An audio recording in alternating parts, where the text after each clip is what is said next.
call for you. It's from New York. Amy, would you please go back to work? Sure. This is Alan Quartermain. Al Tomlinson here, Doctor. Oh, Mr. Tomlinson, how are you? Can you talk? Not awfully well. Go on. Well, checking all the births in New York City hospitals finally paid off. Oh? Yes, yesterday, Mrs. Susan Moore gave birth to an 8-pound baby boy without complications. She and the baby are doing fine. Dr. Quartermain, did you hear me? Yeah. Yeah, that's wonderful. Thank you. Now, I have the number of the hospital if you want to write it down.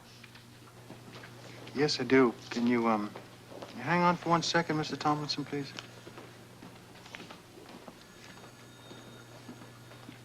Jesse, you got a notepad for me, please? Yes, of course. Thank you. Okay, I got it. Go on.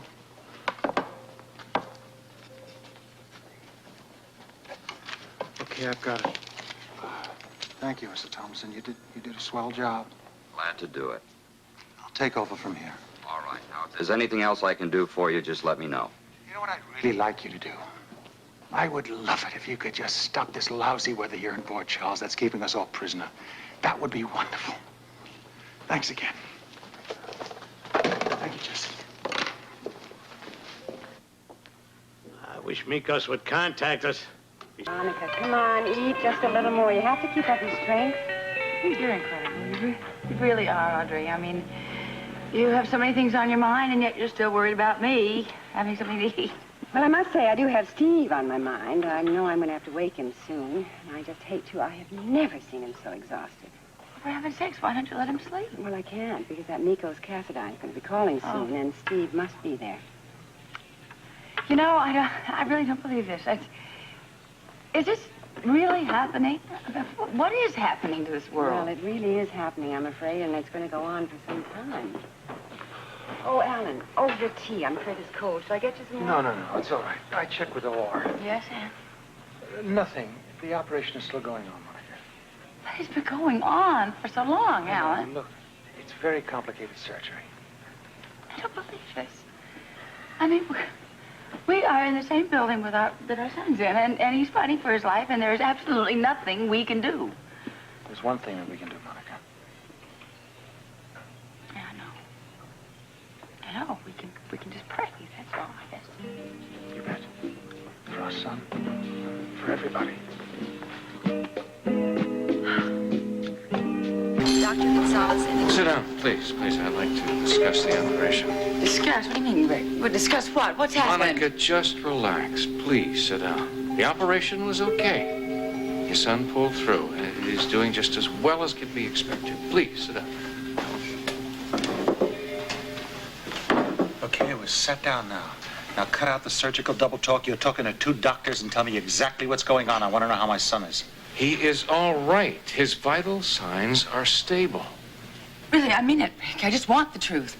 Monica, it was not an easy operation. He had severe lung congestion and the high fever, as you well know it. It did a considerable amount of damage to the heart muscle. I thought his heart had completely recovered from the first operation.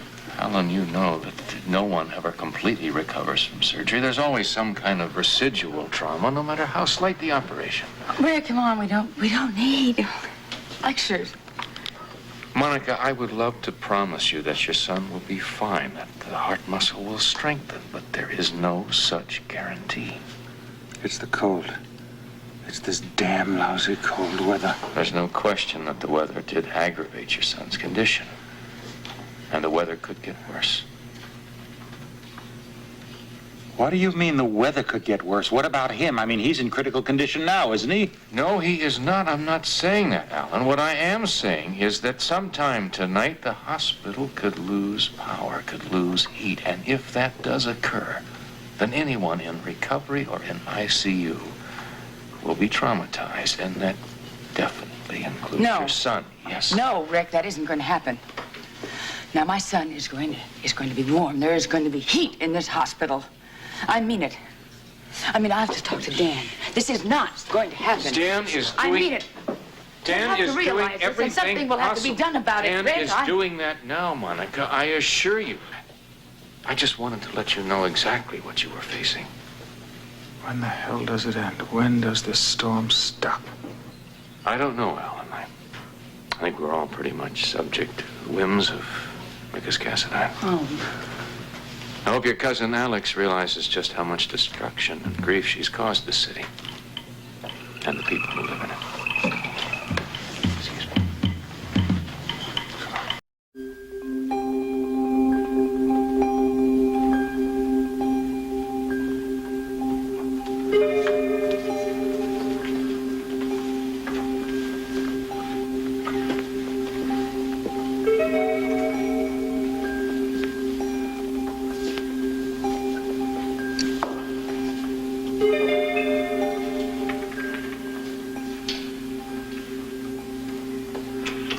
We'll stay with him every moment.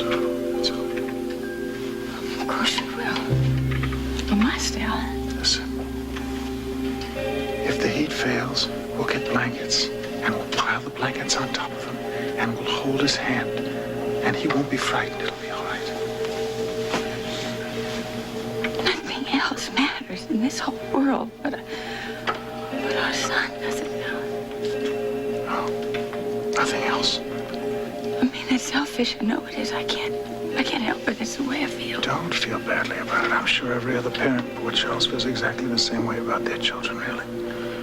Oh, my God. When is that Cassadine going to come to his senses and stop this insanity? I wish to God I had an answer, Monica. Because if we had an answer to that, we might be able to have some hope for this child.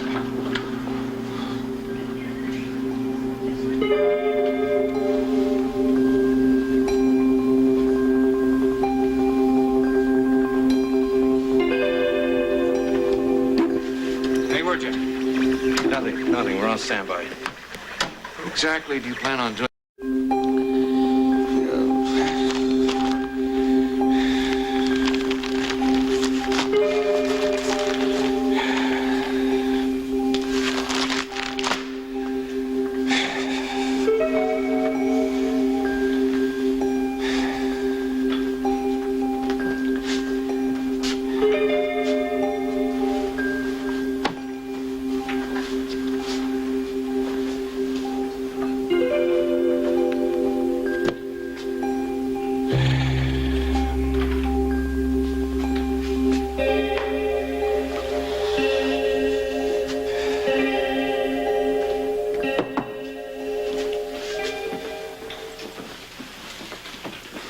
How are you, Dad? Well, that should be abundantly obvious. I'm freezing to death. Look, I can only stay with you for a minute. I just stopped by to tell you that Alan Jr.'s out of the operation and it's over. Well, we're going to play 20 questions. How is the boy? He's in recovery. He's with Monica. She's there with him. Oh, fine. You came through nicely. Well, that's my grandson. He's our Quartermain through and through. I don't know if we can afford to be that optimistic. Well, naturally, I assume he's going to need a lot of love and attention and care until he's, well, fully recovered from this minor difficulty. It's not minor. What are you talking about? Rick said he hasn't recovered, nor will he probably recover from the damage to his heart. And he may die. What am I going to do if I lose him? Come on, now, Alan, come on. We got to look at the bright side. I'm not the least bit concerned about the boy's future, and you shouldn't be either. Why, he's going to grow up to be a fine, strong... Well, he's going to outsmart all of us. Just you wait and see. Oh, no. We Quartermains don't crawl through life on our hands and knees.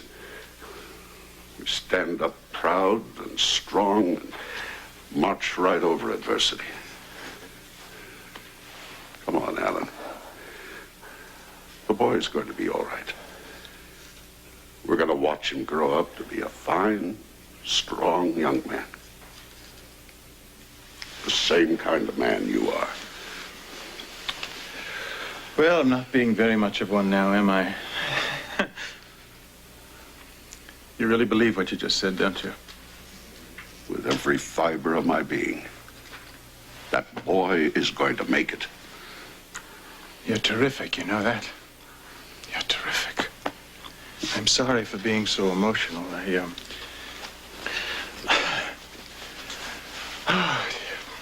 I won't let it happen again. I better get back to Monica and the baby. Is there anything you need? Yeah, one-way ticket out of here. To any place that's nice and hot. Okay. Thank you. What for? For caring, for understanding, for being my father. Alan, will you get out of here and get back to your wife and child? I'm going. I'll check back on you later if it gets any colder, okay? Colder? Okay. I'm going to have plenty to say about this at the next hospital board meeting. That's the spirit. That's what I like to hear. Go on, get mad. Stay mad. Go on, say it.